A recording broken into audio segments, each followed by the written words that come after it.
آج انشاءاللہ تعالی ہم سورہ یونس کی آیت نمبر 75، 76 اور 77 پڑھتے ہیں اور ان آیات کو سمجھنے کی کوشش کرتے ہیں۔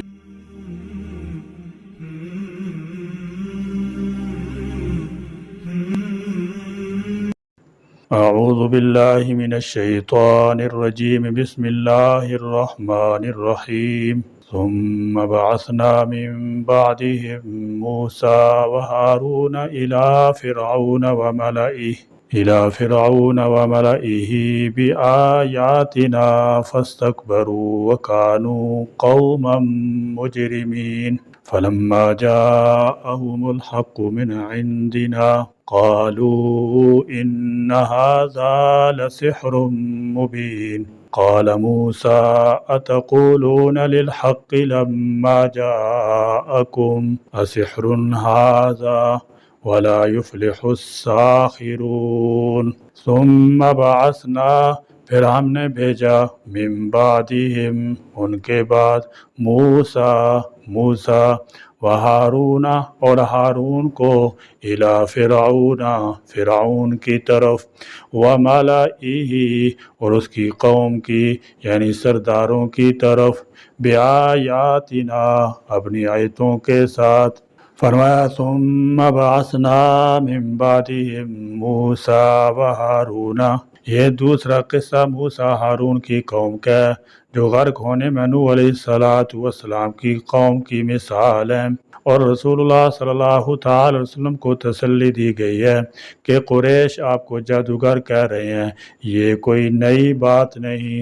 جو شخص یا قوم بھی دلیل سے لاجواب ہو جائے وہ اسے جادو کہہ کر جان چھڑاتے ہیں، مگر ان میں سے بعض تو ان جادوگروں کی طرح ایمان لے آئیں گے، اور جو اپنے کفر پر اڑے رہے وہ فرعون اور اس کی قوم کی طرح تباہ و برباد ہوں گے۔ فاستکبروا، چنانچہ انہوں نے تکبر کیا، وکانوا، اور تھے وہ، قوماً، لوگ، مجرم۔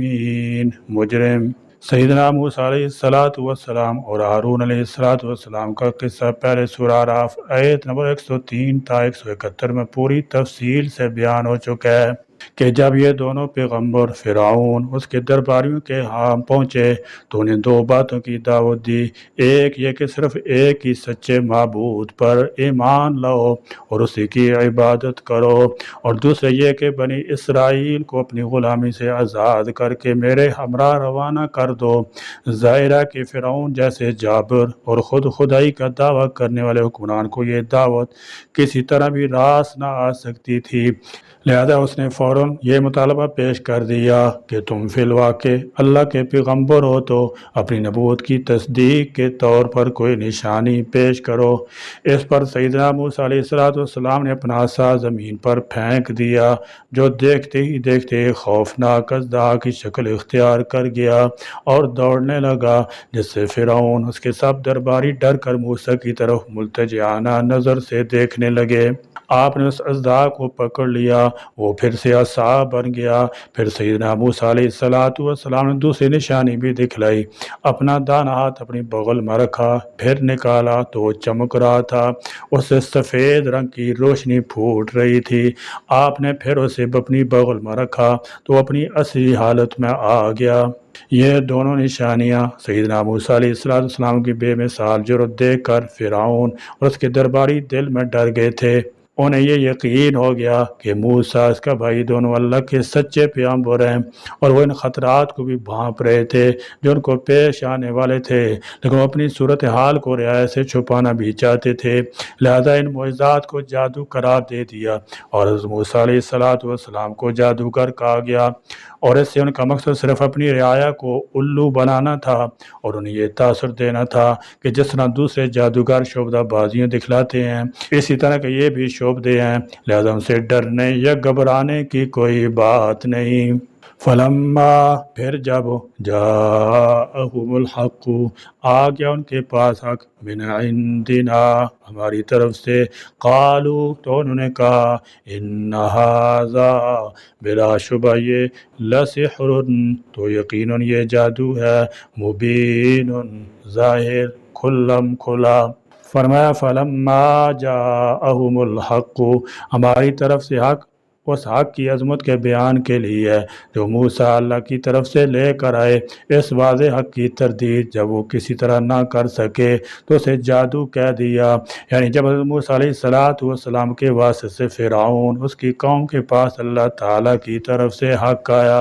اور فرعونیوں نے پہچان لیا کہ یہ حق ہے اور اللہ تعالیٰ کی طرف سے ہے تو برائے نفسانیت کہنے لگے کہ بے شک یہ کھلا جادو ہے، حالانکہ انہیں علم تھا کہ جادو کا اس سے کوئی تعلق نہیں۔ قال موسیٰ نے کہا اتقولون، کیا تم یہ کہتے ہو، للحق، حق کے لیے، لما جاءکم، جب وہ آیا تمہارے پاس، اسحر ھذا، کیا جادو ہے یہ، ولا، حالانکہ نہیں، یفلح، فلاح پاتے، الساحرون، جادوگر۔ فرعون اور اس کے درباریوں کے اس جواب پر سیدنا موسیٰ علیہ السلام نے ان سے پوچھا کہ جس انداز میں تمہیں اللہ کا پیغام پہنچا رہا ہوں، کیا جادوگروں کے بھی ایسے رنگ ڈھنگ ہوتے ہیں جو اگر تمہارے پاس آنا چاہیں تو پہلے واسطہ تلاش کرتے اور داخلے کی اجازت چاہتے ہیں، پھر اگر وہ اس مرحلے میں کامیاب ہو کر تم لوگوں تک پہنچ جائیں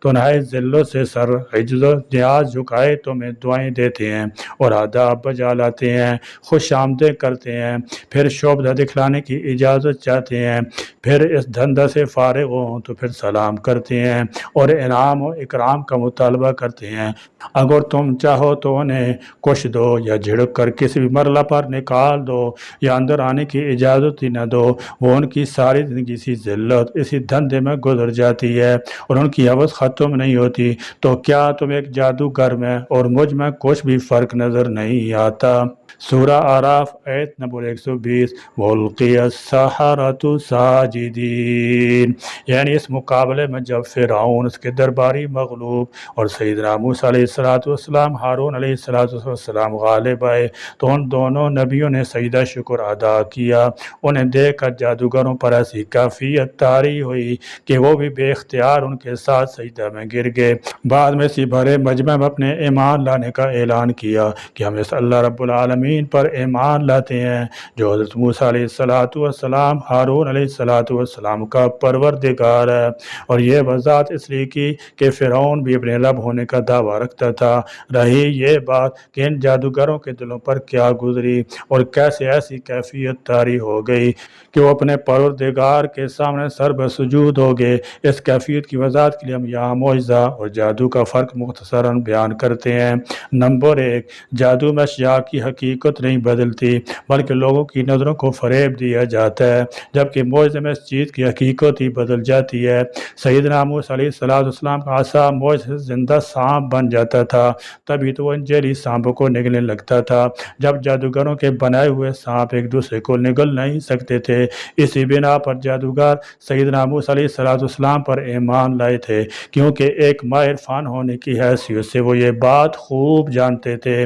کہ جو چیز سیدنا موسیٰ علیہ السلام نے پیش کی ہے وہ جادو کی انتہائی پرواز سے بھی ماورا ہے۔ نمبر 2، جادو شدہ چیز کا اہلاک ممکن ہے، جیسے سیدنا موسیٰ علیہ السلام کے عصا نے اژدہا بن کر جادوگروں کے بنائے ہوئے سانپوں یا لاٹھیوں کو نگل کر ان کا وجود ہی ختم کر دیا تھا، مگر معجزے میں ایسا اہلاک ممکن نہیں۔ وہ چیز یا تو اپنی سابقہ حالت پر لوٹ آتی ہے، جیسے موسیٰ علیہ السلام کا عصا پھینکنے پر اژدہا بن جانا، پھر جب اسے پکڑتے ہیں تو وہ عصا بن جاتا تھا، یا آپ علیہ السلام کا ہاتھ دوبارہ بغل میں ڈالنے پر اپنی سابقہ عام حالت میں آ جاتا تھا۔ صالح علیہ السلام کی اونٹنی کی رگ کاٹی گئی تو اسی پہاڑی میں چلی گئی جہاں سے نکلی تھی۔ رسول اللہ صلی اللہ علیہ وسلم زمانے میں چاند پھٹا تو پھر جڑ کر پورا ہو گیا۔ نمبر 3، اگر کوئی قوم اپنے نبی سے کوئی خاص معجزہ طلب کرے اور وہی معجزہ اس نبی کو عطا کر دیا جائے، پھر بھی وہ قوم اپنی ضد پر اڑی رہے تو اس قوم پر عذاب کا نازل ہونا یقینی ہو جاتا ہے، جیسے صالح علیہ السلام کی قوم سمود پر عذاب آیا تھا۔ یا دس خان کا مطالبہ کرنے والوں کو اللہ تعالیٰ نے متنبع فرما دیا تھا، لیکن جادو کا انکار کرنے سے کسی کا کچھ بھی نہیں بگڑتا، خواہ مطالبے پر ہی کوئی چیز ظہور پذیر ہوئی ہو۔ نمبر 4، معجزہ براہ راست اللہ کا فعل ہوتا ہے جس کا صدور نبی سے ہوتا ہے، اور یہ کسی طبی قانون یا اصل پر مبنی نہیں ہوتا جسے سیکھا اور سکھلایا جا سکے، جبکہ جادو ایک فن ہے اور یہ سیکھا اور سکھلایا جا سکتا ہے، اور اس کا محصول شعبدہ بازی ہوتا ہے جس سے لوگوں کو فریب دیا جا سکے اور اسے پیشہ بنا کر پیٹ کا دھندا کیا جاتا ہے۔ نمبر 5، جادوگر کی تمام زندگی خوف، دہشت، اظہار ثانی، بدعملی سے وابستہ ہوتی ہے، لہذا لوگ اس کے شر سے بچنے کے لیے اس سے خوف کھاتے ہیں اور مرعوب ہوتے ہیں، جبکہ نبی کی تمام زندگی صداقت، خلوص، مخلوق خدا کی ہمدردی، خیرخواہی، بھلائی اور تقوی و طہارت سے عبارت ہوتی ہے۔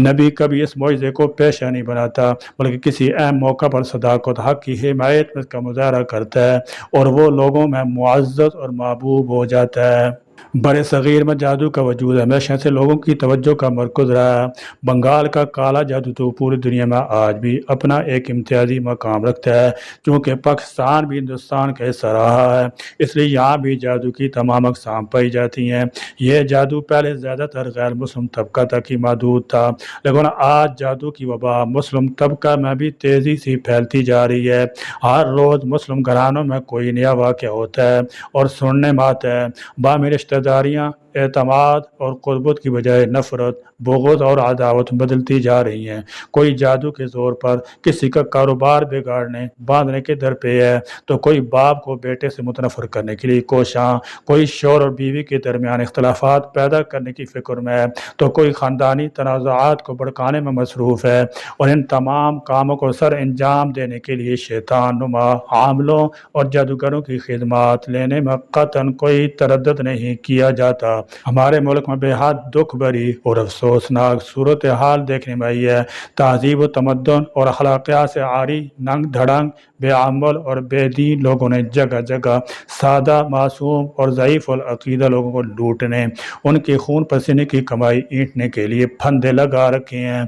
لوگوں کو ان پھندوں میں پھنسا کر نہ صرف ان کی جیبیں مختلف ہیلوں بہانوں سے خالی کروائی جاتی ہیں بلکہ ان کی بہو بیٹیوں کی عصمت دری بھی کی جاتی ہے۔ اللہ تعالیٰ مسلمان گھرانوں کو جادوگروں، کاہنوں، جنات، شیاطین کی شر سے محفوظ فرمائے اور معصوم لوگوں کو دھوکہ بازوں، شعبدہ بازوں کی چنگل میں بھی پھنسنے سے بچائے۔ روحانی علاج میں سب سے پہلا اصول یہ ہے: اللہ پر مکمل یقین۔ نبی کریم صلی اللہ علیہ وسلم نے ہر مشکل میں اللہ سے رجوع فرمایا، اور یہی سنت آج کے مسلمان کے لیے بھی رہنمائی ہے۔ دوسرا اصول یہ ہے: قرآن و سنت میں جو اذکار ہیں ان کو پڑھا جائے، خود ساختہ وظائف یا توہمات سے بچنا لازم ہے۔ تیسرا اصول ہے صبر اور استقامت، کیونکہ روحانی علاج کا اثر وقت کے ساتھ ساتھ ظاہر ہوتا ہے۔ جیسے جسمانی بیماریوں کا علاج وقت لیتا ہے، ویسی روحانی امراض میں بھی تسلسل ضروری ہے۔ اسلامی روحانی علاج میں کچھ چیزیں مشترک ہوتی ہیں: معوذتین یعنی سورۃ الفلق، سورۃ الناس، سورۃ البقرہ،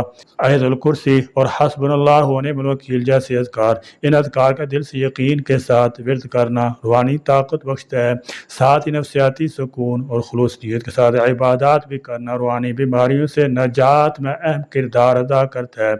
بعض علماء کے نزدیک رقیہ شرعیہ قرآنی دم باقاعدہ طریقہ علاج ہے جو صرف مجرب و دیندار معالج کے ذریعے ہونا چاہیے۔ اللہ تعالیٰ نے قرآن کو شفا قرار دی ہے۔ قرآن نہ صرف روحانی امراض بلکہ جسمانی بیماریوں کے لیے بھی شفا کا ذریعہ ہے۔ فرق صرف نیت، یقین، تسلسل کا ہوتا ہے۔ کسی بزرگ نے کہا تھا کہ جو قرآن سے شفا نہ لے اسے کوئی دوا شفا نہیں دے سکتی۔ اس قول میں گہری حکمت چھپی ہوئی ہے۔ لوگوں کو چاہیے کہ وہ اپنے گھروں میں قرآن کی تلاوت جاری رکھیں، اذکار کو معمول بنائیں، مسنون اذکار کو معمول بنائیں، شب و روز اللہ کے ذکر میں مصروف رہیں۔ شیطان جنات صرف اس گھر میں اثر انداز ہوتے ہیں جہاں غفلت ہو، جہاں گناہ عام ہو، جہاں اللہ کا ذکر نہ ہو۔ نبی کریم صلی اللہ تعالی علیہ وسلم نے فرمایا: گھر کو قبرستان نہ بناؤ، اس میں نماز پڑھا کرو۔ یہ روحانی تحفظ کا عملی طریقہ ہے۔ اللہ کریم ہمیں قرآن کی سمجھ عطا فرمائے۔ اللہ تبارک و تعالیٰ زندگی کے ہر معاملے میں قرآن سنت کی رہنمائی لینے کی توفیق عطا فرمائے۔ آمین۔ وآخر دعوانا الحمد للہ رب العالمین۔